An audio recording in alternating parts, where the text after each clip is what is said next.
What's up, everybody? Welcome back to Andy's Notes. Got a couple orders back here. Get these done quick.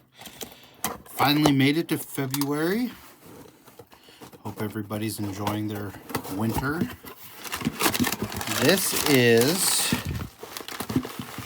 let's see. I can tell you what kind of order this is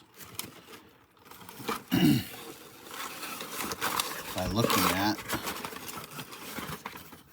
the submission slip. This looks like a bulk order of some sort.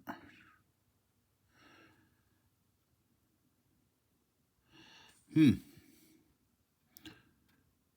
don't know what this is. Guess we'll look.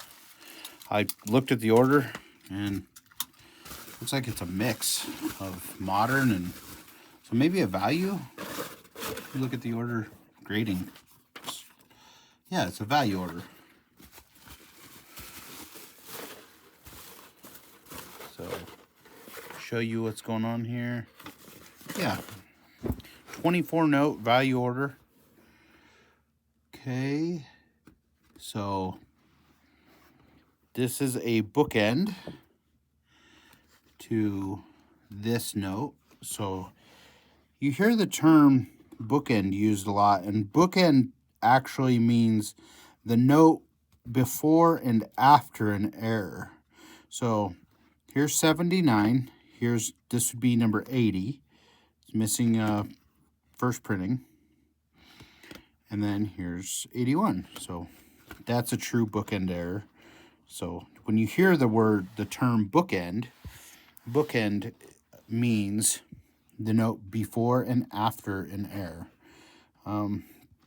The fancy serial world kind of caught on to using the terminology bookend, but it doesn't fit into currency the way it's supposed to, like having an error note. So then we have Dayton, Ohio, Thomas Morrison, choice find 15. We have another Thomas Morrison, Dayton, Ohio, choice find 15.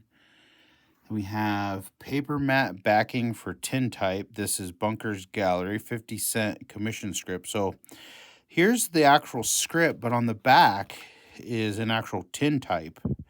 So very cool way of advertising. They did notate minor pencil down here in the right corner. Then we have overprint on back error. This one's in 25 details. Does have writing in ink on it.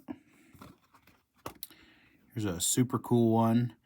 This is a misalignment error in 64 with BEP rejection mark. So there's kind of the rejection mark and there's the misalignment. Here we have an inverted overprint type 2 in VF35. So the reason these are in a value order is all these notes should be worth at least $300 or more. This note does have a small edge tear. Then we have a mismatched serial number error. You see down here it starts at 445 and up here it starts at 455. So 64. Mismatched prefix error.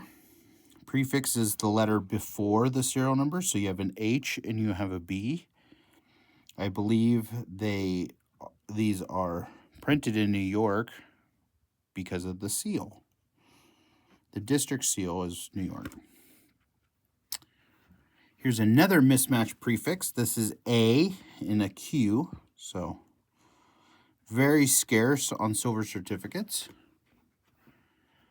Overprint on back error. This one's in 40Q. Really nice note. One of my favorite errors. Huge fold over error from 1995. You can see there. And then we have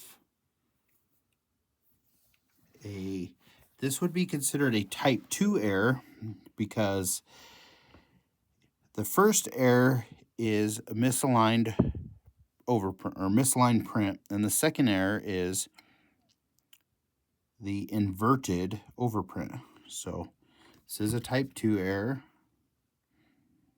You can start to see the next printing right here. Then we have a New York Star in 64Q, 34A. Nice original piece. And then we have another New York Star in 64Q. And then another New York Star in 64Q. Some people refer to these as filled stars because they're solid stars. Then we have an 1899 $2 mini porthole in 64. And it has a minor paper pull. I believe it is right on the edge, right there. So, kind of bummer. But it used to be mounted. And somebody tore it off. We have the elusive 226 FR and 40Q. Super, super tough Friedberg. 226A is probably the most common, and you never see them in PPQ. A lot of the times they come in grades VF 20, 25, fine 15. Very easy to sell in this grade. Very tough hole to fill in a collection. So 226. The difference is the date is above the serial versus below the serial.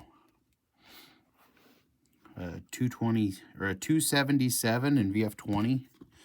It has as-made printer ink. So this big blue blob, see here and here, what happened was, and there's some right up here, what happened was the machine dripped ink onto the sheet while it was printing, and then it circulated its lifetime. So that's kind of neat. 224 in VF25. This one has minor rust comment up here. You can see with the rust damage from a paper clip.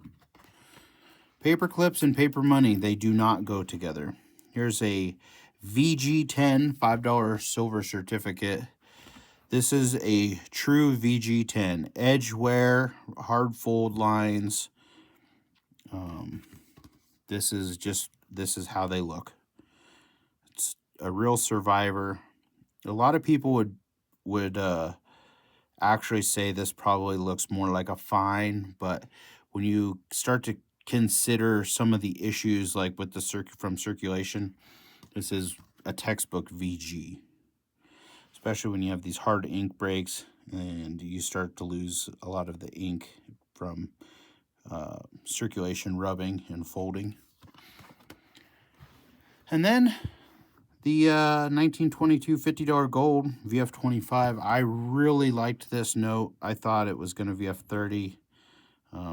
I graded it 25/30. That was kind of, I thought it was just a little bit nice for a 25, and it had a shot to 30. It has a super nice portrait as well. But either way, great note. So that was a value order. We'll put this back in the box. And I have a bulk order sitting here as well. So if you have time, we'll just do them both, and then I can sell some of this stuff. So cut it open, bulk order. Looks like bulk vintage. The exact thing I need right now.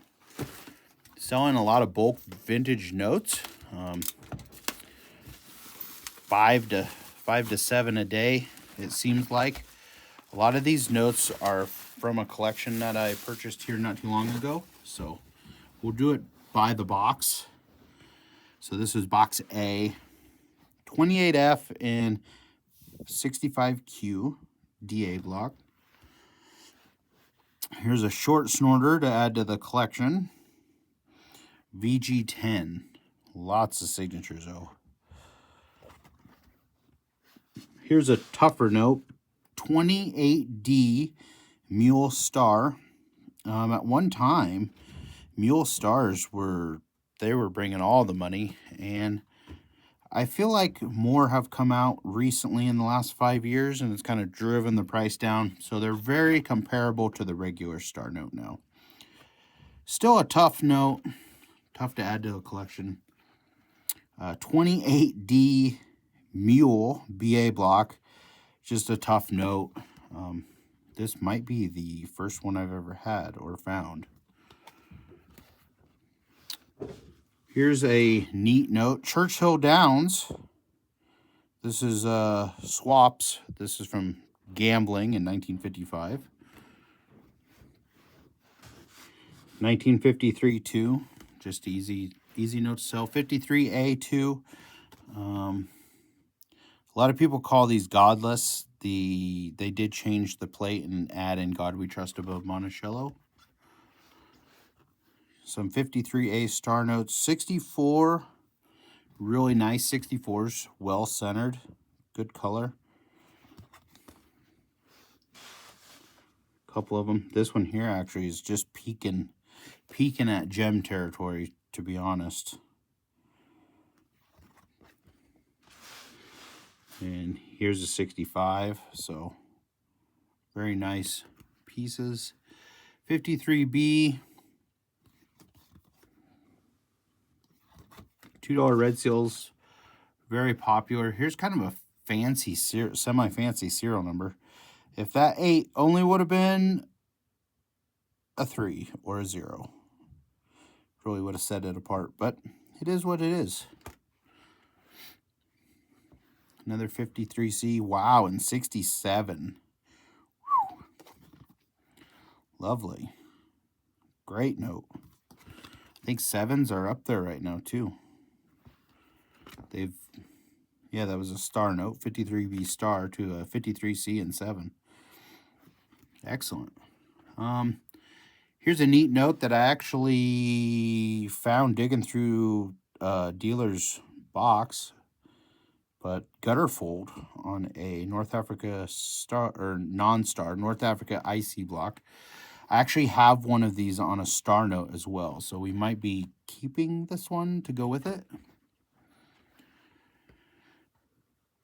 28B $5 mule. I believe these are macro plate numbers instead of micro, so 939 would be the first macro plate number used. 58Q, 28C in 65. Here's a textbook 62, almost no left margin, but all the selvage on the right. 28D. 28E in 66. I've said this and I'll say it again, but $5 red seals in grade 66 and higher are really hen's teeth. I've handled a lot of these notes, and they seemingly don't come with great margins. 62, 3, 4, very common grades you could assemble a set very easily in. 65s are out there, but once you start going 66, 67, I think I sold a 28A in 67 for like $2,000. Another cool note, printed foldover error on a $5 legal tender. Not something you see often. If you really want to do high grade legal tenders, 1953 series are much easier for 6s and 7s. There is a handful of 8s. I've never seen a 9. I'm sure there's probably one out there, but 53B and 7, excellent. Silver certificate. 53B and 64. I don't know if you know continental currency, but this note is referred to as the Fugio note. On the back, it has the Fugio cent. This represents a $50. These are super popular right now. So Fugio notes are they've come up in value because of the Fugio coin was declared America's first coin. But we have 2 of them here. If you're in the market for buying a Fugio note, try to buy one that has really good chains on it. One, There's some VFs out there where the chains look like this, but even for a VG, these chains look phenomenal. So the premium is going to be based on the design work of the back of the note, the Fugio portion. And then signatures, and then, you know, XXX. 34A North Africa, AU55. Another 34A North Africa and 55. 34A North Africa and 58. 34A North Africa and 58. 34D Chicago GB block 63Q. 50B Chicago 64Q. 28D IB block and VF25, just a little bit better series. A little bit more friendly on the pocketbook as well. 35A short snorter, which is super cool because it's not on the face of the note. It's all on the back. It says Orangeburg, South Carolina, short snorter for Rex Brophy, December 4th, 1945, and then hand couple signatures. So maybe Rex didn't have a lot of friends. Maybe it was just a really short crew. Here is another short snorter, but they did not label it short snorter. But all the different October 11, 1944, and it lists all the countries they were in and what year. So it's pretty neat. Courtesy autograph, Ivy Baker Priest. We have 30. She is not on this note, but she is a prolific signer of courtesy autographs. What do we have here? Here's just a VF block narrow in 64. Maybe there's just some mixed in silver shirts. 35E and 65. First note of a narrow to wide reverse changeover pair. So here you have a pair of changeover star notes, sequential, but the plates are going from narrow plate to wide plate. And it's a reverse changeover, so pretty neat. Here's another Ivy Baker Priest, and she did sign this note, 35E, courtesy autograph.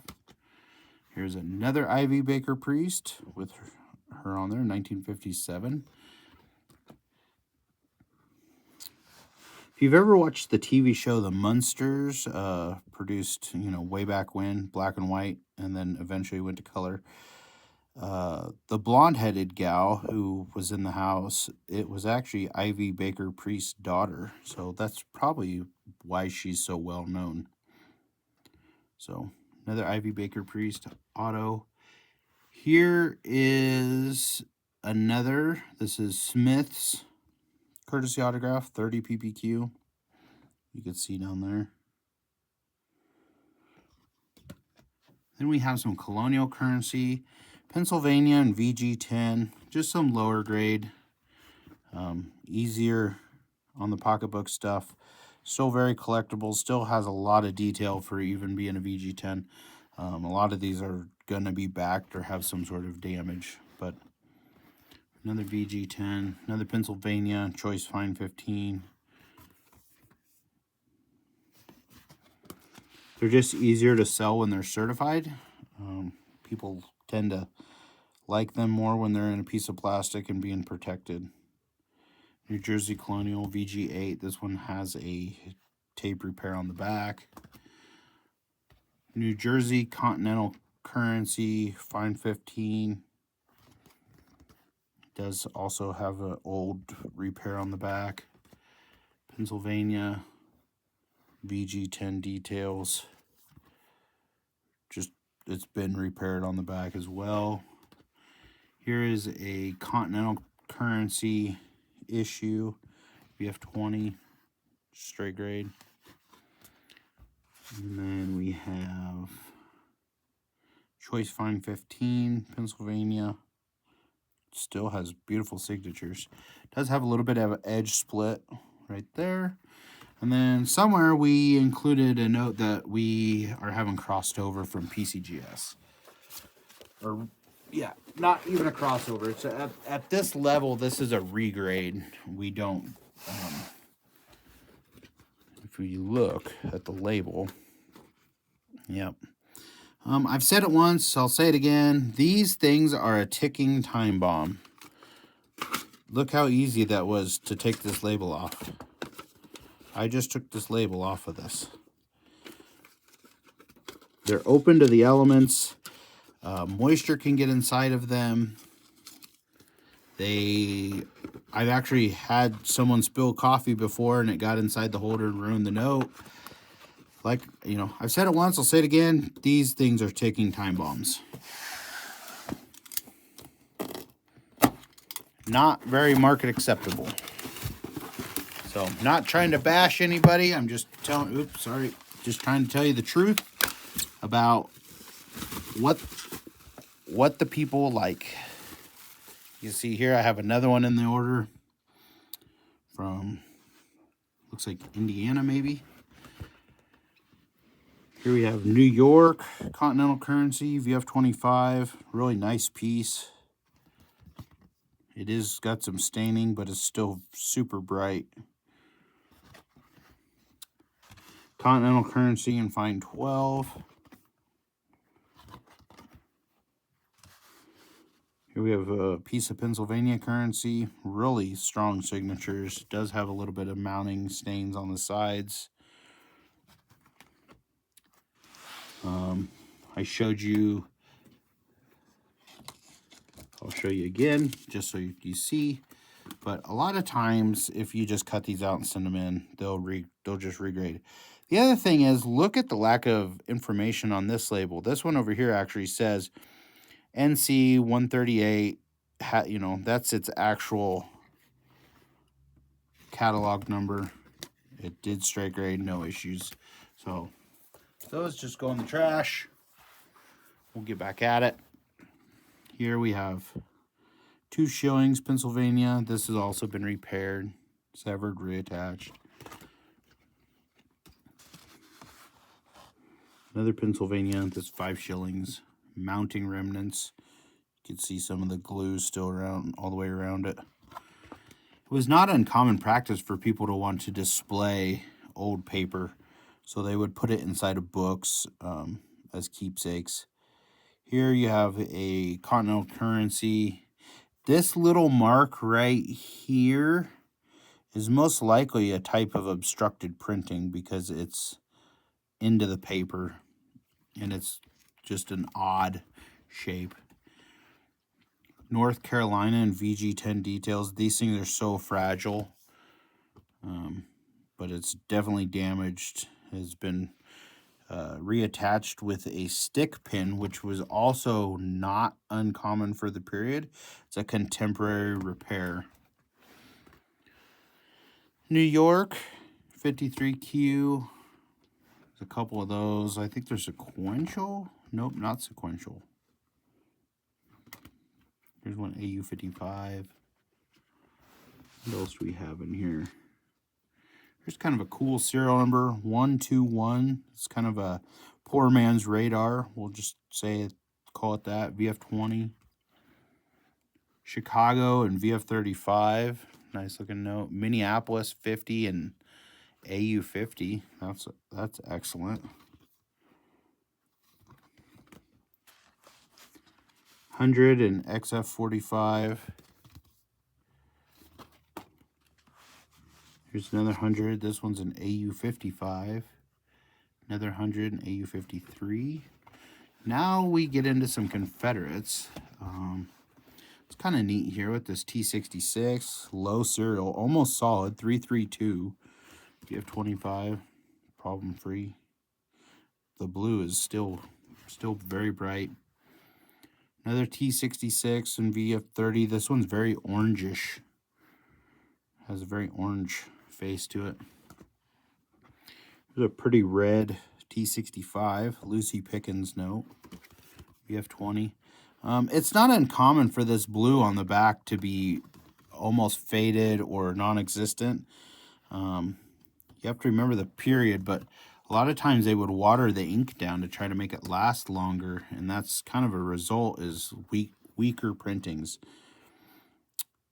Kind of a neat issue or neat note here. AU55 on a T13. super, super tough note in anything other than like VF25. These up here are as-made paper wrinkles. So when you see this, you kind of start thinking, this one here is definitely a hard fold, but these here are actually as-made paper wrinkles, and they don't detract from the grade whatsoever, but they're almost like a mini gutter fold. So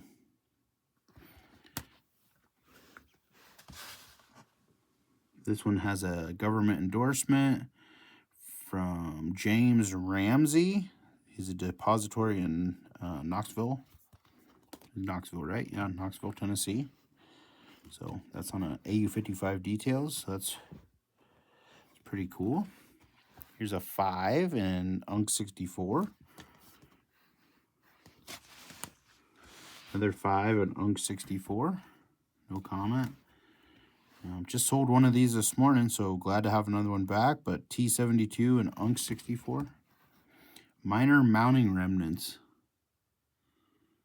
That possibly. I don't see anything.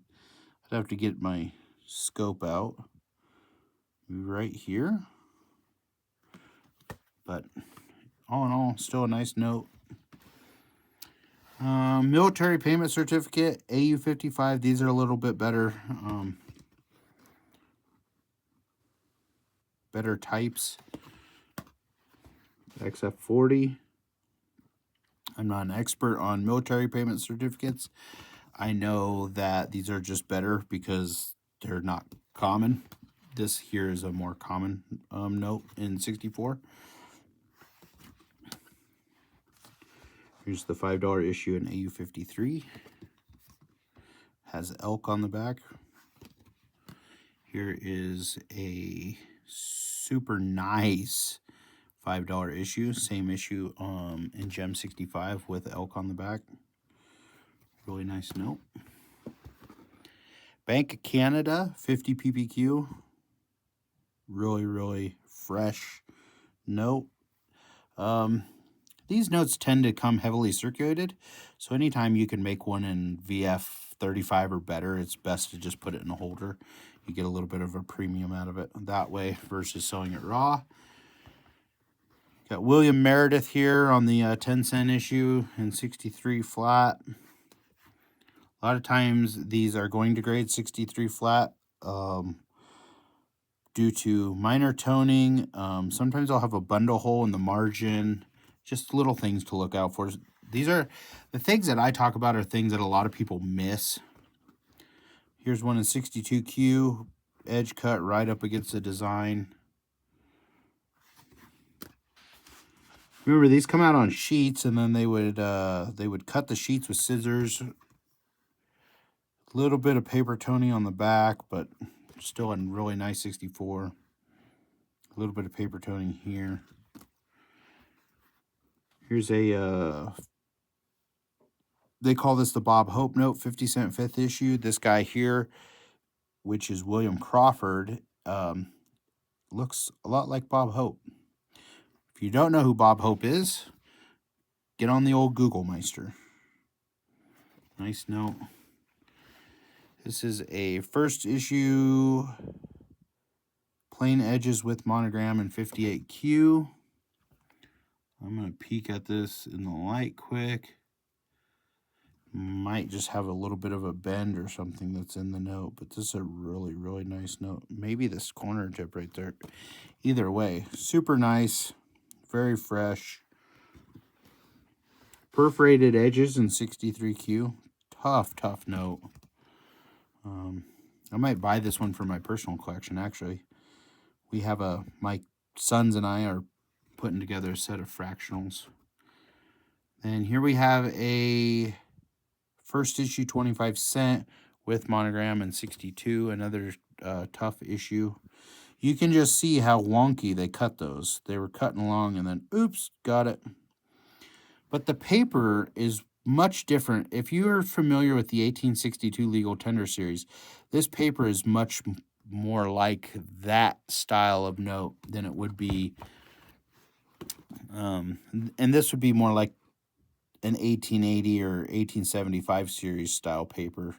The paper style, the embossing, everything's much different between these two notes. So it's hard to learn how to kind of grade between them. This one's a 61. A lot of it has to do with the centering of the back and how tight the margins are, but part of the design is missing due to sheet alignment. Here's a Spinner note. You can tell because it's signed by Spinner, and it is a green reverse. You can see, so I talk a lot about, like, here, see these lines up here? That's actually parts of the fibers that they put in the notes that are sticking up above and they're raised. Adrian, Michigan, Kalamazoo, VF25, super easy note, cross collectible. A lot of the guys that collect the Toledo stuff also collect Kalamazoo. Internal Improvement Office. These are demand notes during the Public Works for Springfield, Illinois. They're available.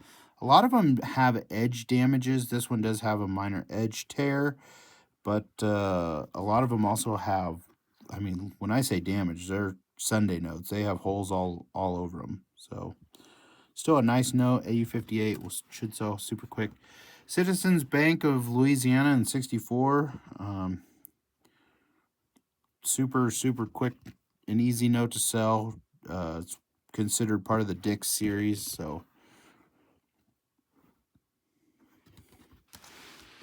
Virginia Treasury note in 63. This is a little bit better variety, being the VA 18 instead of the 16, but not paper tony, it actually has a really good look. It does have a little bit of weak printing through the vignette as compared to this one. Look at the detail, but it is VA 17, so you can kind of put the comparison together.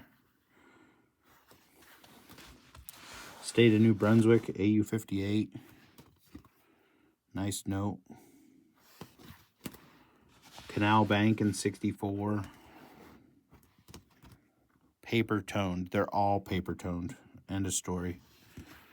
If you see these notes and they're blast white, they've 100% been doctored on. They found these things. There's huge stacks of remainders, and they have water. Some of them have water damage. Some of them are heavily paper toned. Some are just a little bit paper toned, but they all kind of have the brown paper bag look to them. This one says paper tone, minor edge tear. Yeah, right here, minor edge tear. Sussex Bank, Choice Unk 62.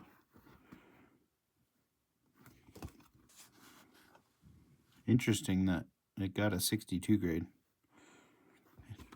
And then the last note in the bunch, Fort Wayne, Indiana, VF35. There's the results. Like I said, while these two companies are similar, they're not the same. So do not put these two companies in the same realm. This right now is more in lines with PMG for marketability, and this right now is a ticking time bomb. You can see right here at the end, that is wide open to the resources. I've showed this before, and if you haven't watched any of my previous videos, I'll show it again. But this knife is in between them. So if your note is in there, just imagine if your house flooded or there's nothing sealing the note to protect it from the elements. And it's sad that this design was ever thought of. But this is really how easy it is to get into that label. So it's just too bad. It's just the thought process was there. The label was sealing it in, but it needed to be heat sealed.